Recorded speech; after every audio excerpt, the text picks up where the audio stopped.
Awesome. So, hello everyone. My name is Anson, and I'm a product manager at Microsoft, working on bringing 3D into the classroom. And what today I want to talk to you guys about is a couple tools that you can leverage 3D to help enhance and increase student engagement and interest within the classroom. So I will be going through 3 tools that you can be leveraging inside your classroom. The first one is a tool called Paint 3D. The second tool is your good old Office products on how you can actually insert 3D objects into your Word, PowerPoint, and Excel documents. And finally, I'll be talking about a new partner that we're working with to bring 3D objects into your own hands. The session after me will be talking more about how to bring actually virtual reality and augmented reality inside the classroom. So let me get started. So the first tool I want to talk to you about is Paint 3D. Imagine Paint 3D is Paint or MS Paint on steroids, where we actually allow students and teachers to create 3D objects directly in Windows 10. And it's completely free.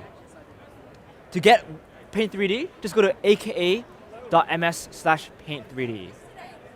And let me show you what is possible with Paint 3D. So as you can see, what I brought up there is Paint 3D.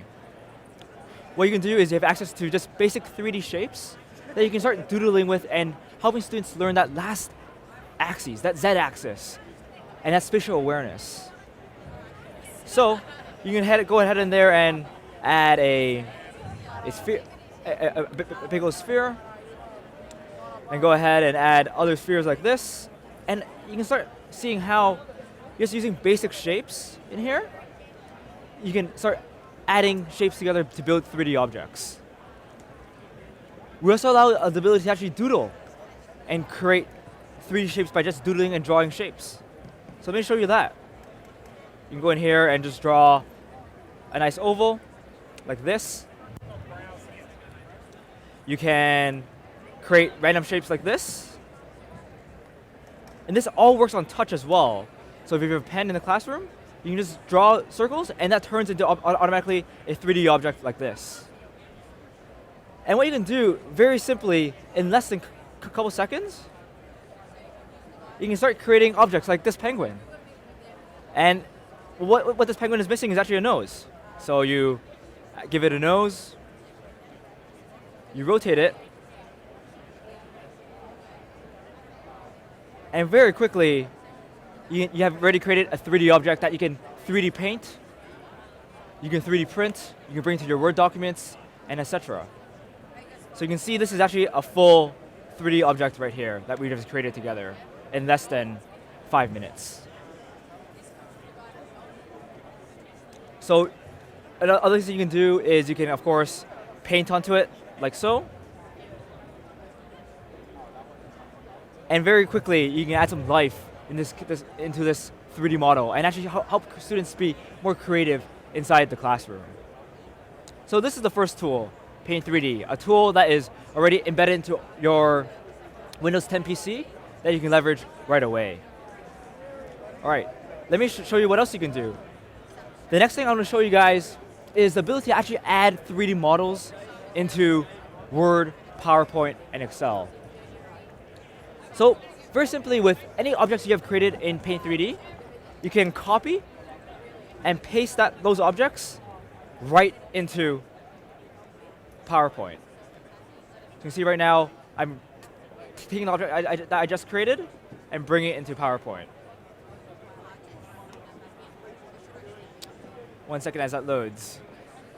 But another way to actually create and insert 3D models into PowerPoint is to go to Insert, right here, 3D models, and there's 2 types of files that you're going to insert into PowerPoint. One is from a file that you can actually download from online, or we actually have a library of 3D resources for you to leverage inside your classroom.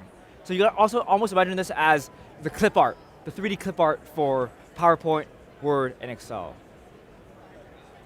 So you can very quickly see that the penguin that I created in Paint 3D, I've brought over to my PowerPoint presentation. You can rotate it, and do whatever you want with it. Another thing I do want to also showcase is the ability to actually add animations to these 3D models. So very similarly to how you would embed and insert animations into any 2D object, you can do that the same with 3D objects. You can go ahead and go to animations, and for example, add a swinging motion to this to this 3D object. Like I mentioned, that when you're trying to insert 3D models into PowerPoint, Word, or Excel, there's two ways to do it. Through the files that you have created yourself, like what I showed you with the penguin, or through the 3D library clip art. So one of the clip art options are actually a model like this, where we actually have embedded animations into these 3D models. Here is a quick example of the globe, highlighting the 5 major currents of the world. You can see as a student or as a teacher, as an educator, you actually go rotate and actually have the student look at specific points of interest. One thing that I love is actually the ability to actually add basic animations to move you between the different states on a slide. So let me show you a quick example of that. So let's say we are looking at this first current, and the second slide, you would refer to a different current, like the right here. You add a quick animation between these two slides, transitions, and you go ahead and go to morph.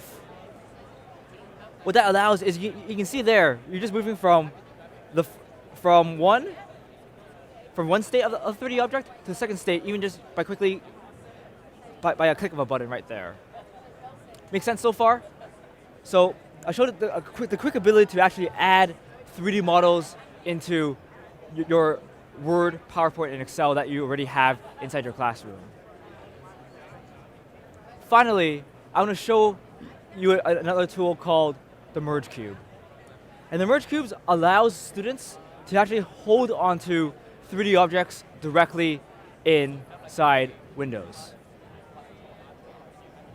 So let me show you a quick video of that.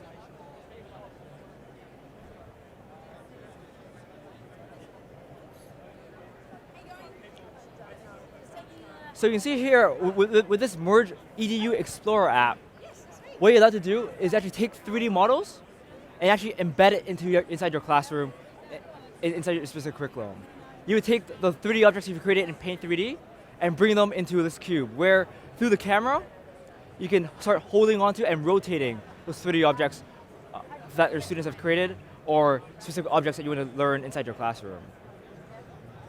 And if you're interested to learn more about the Merge Cube and its availability within Australia, I would highly suggest going to this specific website right here, transformstem.com, where you can sign up and you'll be the first to know about the work that we're doing with Merge Cube and bring it into the Microsoft ecosystem, where you can actually, again, engage your students into specific content through 3D objects and 3D content. Any questions so far before I move forward? Sorry, say that again? Yeah, so the question was, is the Merge Cube available now? So the Merge Cube currently is not available in Australia, but we're working with them to bring it to Australia within this year. So if you go to transformstem.com, you have the ability to be first to know when we actually bring Merge Cube and Surface together inside the Australian market. Yes? So since the 3D models of Microsoft available is kind of limited, is there any way that we can import, like from another sources, 3D image? Yeah, for sure. So the question was, currently the 3D library of models are very limited, and can you import other models into the ecosystem? Yeah, of course. So like I showed you earlier, if you go to Insert, 3D Models, you can go directly and insert a 3D model from a file. So as long as it's a 3D file such as FBX or OBJ, you can insert that into any Word document, PowerPoint document, or Excel document. So you can see these are some 3D files that I have on my computer, where for example, if I would insert a pyramid, here is a pyramid that I just quickly inserted into my presentation. And again, these are tools that we have provided for educators and students to use within the classroom. And we would love your feedback on how you guys are leveraging these tools within your classroom. And more importantly, if you have any feedback or things that you want to see from us, please let us know through the feedback tool inside Word, PowerPoint, and Excel. Any other questions before I move forward? All right. So one thing I do want to talk about as well is I want to do some setup for our next presentation. Our next presentation will be talking about more about how to bring mixed reality into the classroom. And when I refer to mixed reality, what am I referring to?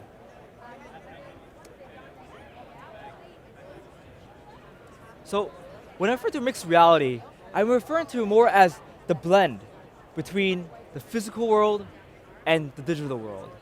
The physical world is one that we live in right now. It's defined by the laws of gravity. It's defined by the atoms that are building up the chair or the cushions that you're sitting on right now. On the other end, we have digital reality. It's a reality that we can dream of, that your students can build. And it's governed not by the laws of physics, but lines of code.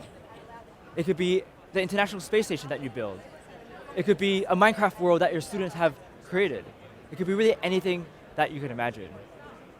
And when we refer to mixed reality, we refer to really is the blending of both the physical world and the digital world. The ability to put digital objects into the physical world, and vice versa, to put physical objects into the digital world.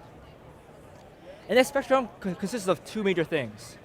It consists of augmented reality on one side and virtual reality. And when we refer to the hardware pieces that enable these scenarios, we have, for example, both our mobile phones and our HoloLens solution, which allows you to take digital objects and put it into your physical world. And actually, through augmented reality, it actually has context of the physical world. You're able to put a digital object onto your chair or onto the floor and make those mappings. And on the other end, we also have virtual reality. These goggles that you put on, where you can actually teleport your students to anywhere around the world. Like I mentioned, it could be inside a Minecraft world. It could be teleporting a student to Machu Picchu to understand the ruins, and etc. Or teleport the student into the shoes of an astronaut and experience how microgravity actually affects the life of an astronaut on a day-to-day basis. And what I do want to finally highlight also is some tools in these platforms that you can leverage right now inside the classroom. Let me show you that quickly. First, I want to show you a tool called Maquette. Like I showed you quickly about Paint 3D, where it's the ability to create 3D models on the PC. With Maquette, you can actually go into this virtual reality experience and you start prototyping and creating in 3D. You can walk around the environment and actually insert 3D objects into your space. And again, it's up to you and your students and your creativity to create whatever you want in here. You can have students recreate a historical world or design a storefront. But with these basic tools like you see with the simple shapes of spheres, rectangles, and cubes, you can build whatever you want. So you can see someone has recreated a lunar landing. Another person has recreated a historical landscape. But really with this tool, it's anything is possible with your imagination. Next, with virtual reality and mixed reality, we see a second use case. The use case of actually allow students to experience the impossible. One tool that we have is the ability to actually teleport students into a virtual reality lab, where they have the ability to actually test and do whatever they want. So in this experience from Victory VR, you're actually able to teleport a student into a frog dissection experience, where they're actually able to dissect a frog however where they want. And we actually have a hologram of his teacher actually guiding the student through that process. So this is Wendy, the science teacher, stepping a student through a frog dissection. And the beautiful thing about this is there's no need to actually now manage a frog cadaver within your classroom. There's no need to actually deal with the smell or have any risk of injuries within your classroom. You can take those beakers and throw them around. And that's something I don't think you would let your class do. But with here, you can allow the student to fail and allow the student to be in a safe environment to do whatever they want. So you can see here, a student has the ability to actually interact with the frog like they would actually inside a real laboratory.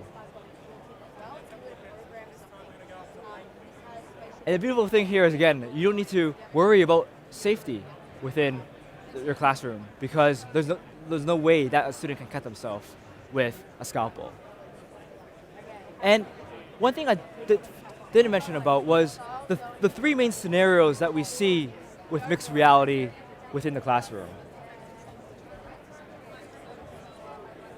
So with mixed reality, both virtual reality and augmented reality, we see it enable three main scenarios which I've highlighted in this presentation. One is the ability to actually potentially create an inclusive classroom and actually leverage these tools to help students with ADHD and dyslexia learn better in a different manner. Two, we see virtual reality as a great way to help students experience the impossible. Like I mentioned in the past, teleport them into a virtual laboratory, or teleport them into a Minecraft world.